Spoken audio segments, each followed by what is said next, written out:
Bicara tentang poligami, itu banyak orang yang salah paham. Karena sebagian orang menganggap poligami itu sebagai ajaran Islam. Bahkan ada yang sampai menganggap itu kewajiban di dalam Islam. Ini hal yang menurut saya sangat keliru.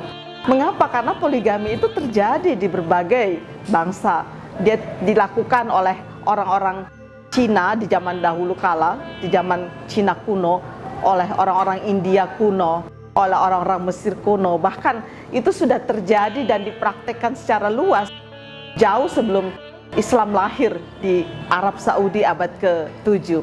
Jadi ini adalah sebuah fenomena yang universal dilakukan oleh banyak bangsa pada masa-masa sebelum manusia mengenal kesadaran yang kita kenal sebagai kesadaran tentang hak asasi manusia.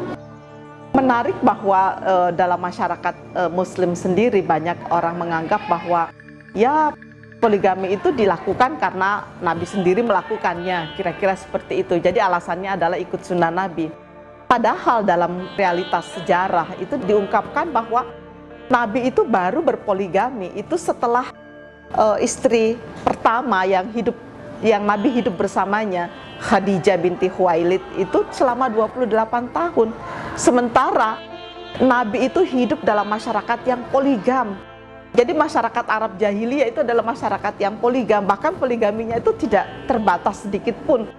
Kalau saya mendengarkan hadis-hadis tentang, misalnya ya tentang Gailan ad-Dimash, salah seorang kepala suku dari Syria, dia punya istri itu lebih dari 200 orang. Jadi ketika Nabi bertanya kepada dia waktu dia akan masuk Islam, Nabi bertanya, kamu punya istri berapa? Dia mengatakan lebih dari 200. Dan kebiasaan seperti itu adalah kebiasaan yang lumrah dalam masyarakat Arab jahiliyah.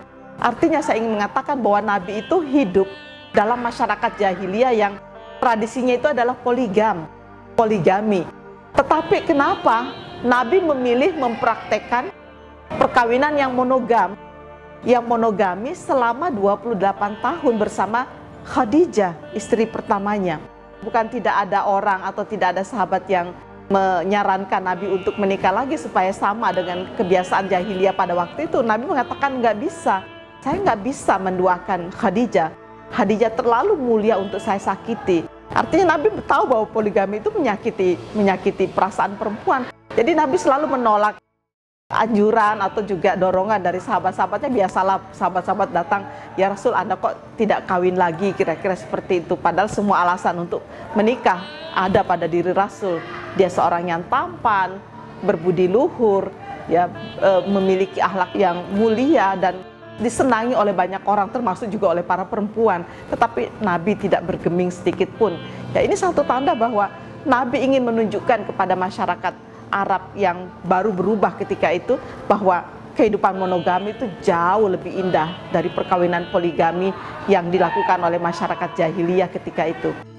Yang kedua, dalam masyarakat Islam itu juga banyak mengatakan, oh ya, saya poligami karena ada ayat.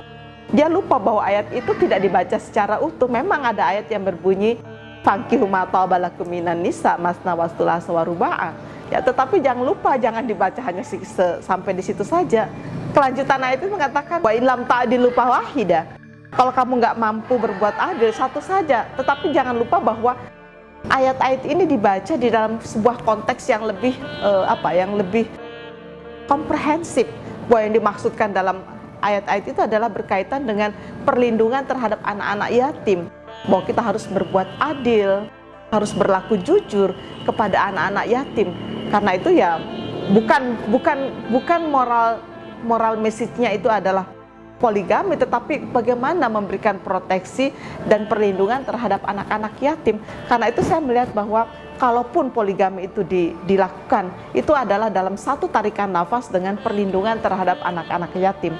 Tetapi apa yang terjadi dalam masyarakat kita, anak yatim terlantar di mana-mana, sementara poligami juga terjadi di mana-mana. Sama sekali tidak memenuhi atau tidak merespon persoalan-persoalan inti yang dikemukakan oleh Islam.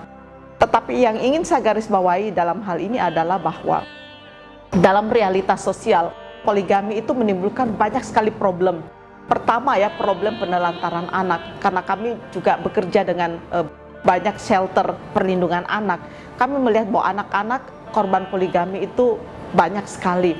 Karena itu bagaimana mencegah poligami ini dengan alasan tidak lagi terjadi penelantaran terhadap anak. Karena penelantaran anak akibat poligami ini adalah sungguh-sungguh realitas yang tidak bisa dihindari di masyarakat kita. Mengapa itu terjadi? Karena setiap kali terjadi perkawinan poligami, tentu yang menjadi korban adalah anak-anak itu. Bahkan saya melakukan trauma healing terhadap sejumlah anak yang ayahnya itu adalah pelaku poligami. Sebagian anak itu merasa kecewa dan bahkan merasa putus asa dan mau bunuh diri dan merasa malu dalam kehidupan sosialnya. Bahkan ada anak-anak yang lalu putus sekolah. Mengapa? Karena dia malu diejek oleh teman-temannya, ayahnya itu tukang kawin. Jadi dia malu sekali ya.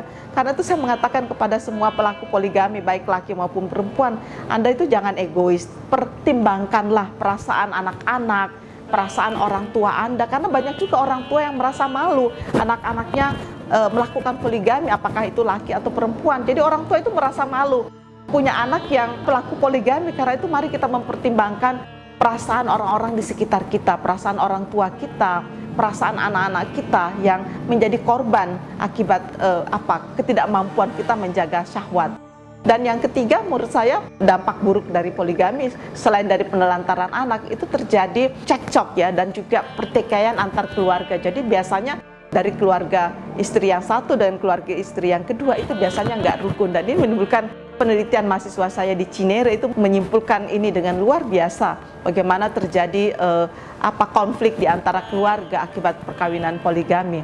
Dan yang ketiga ya terjadi perasaan yang tidak nyaman, depresi, dan putus asa di antara istri-istri tersebut. Ya boleh jadi ada istri, biasanya istri kedua tidak merasa sakit ya seperti istri pertama, tetapi itu tidak bisa dijadikan alasan bahwa poligami it's nothing, kira-kira seperti itu, tidak ada masalah. Ya, jadi buat saya adalah bagaimana mencegah perkawinan poligami ini dengan alasan perlindungan terhadap anak, ya, perlindungan hak-hak reproduksi, dan juga membangun kedamaian di dalam kehidupan keluarga dan juga di dalam kehidupan komunitas yang lebih luas. Tetapi yang paling pasti buat saya adalah bagaimana mengakhiri perilaku poligami dalam masyarakat. Saya kira nggak ada lain kecuali bagaimana kita mengajarkan manajemen syahwat. Karena saya melihat bahwa perkawinan poligami di masyarakat itu pemicunya itu tiada lain kecuali ketidakmampuan menahan dorongan syahwat itu tadi. Karena itu tidak ada lain, buat saya manajemen syahwat menjadi hal yang penting bagi suami istri. Baik suami maupun istri, manajemen syahwat ini menjadi sangat penting. Bagaimana semuanya, laki dan perempuan, para suami, para istri, ya juga bisa membangun sebuah upaya untuk tidak lagi memperturutkan hawa nafsu dan juga tidak lagi memperturutkan keinginan-keinginan syahwat yang seringkali sangat semu. Karena itu ke depan saya pikir salah satu upaya untuk membangun keluarga yang mawaddah, sakinah, warahmah dalam masyarakat kita adalah menghentikan dan membatasi perkawinan poligami melalui undang-undang yang ketat. Saya ingat bahwa di beberapa negara Islam seperti di Turki, di Maroko, dan di Tunisia, itu undang-undang keluarga mereka sudah sangat ketat ya, melarang poligami. Bahkan di negara-negara seperti Tunisia itu sudah menganggap poligami itu sebagai sebuah crime, sebuah kejahatan terhadap kemanusiaan. Karena itu ya mari kita bersama-sama mengakhiri poligami sehingga kehidupan damai kita mulai dalam kehidupan keluarga.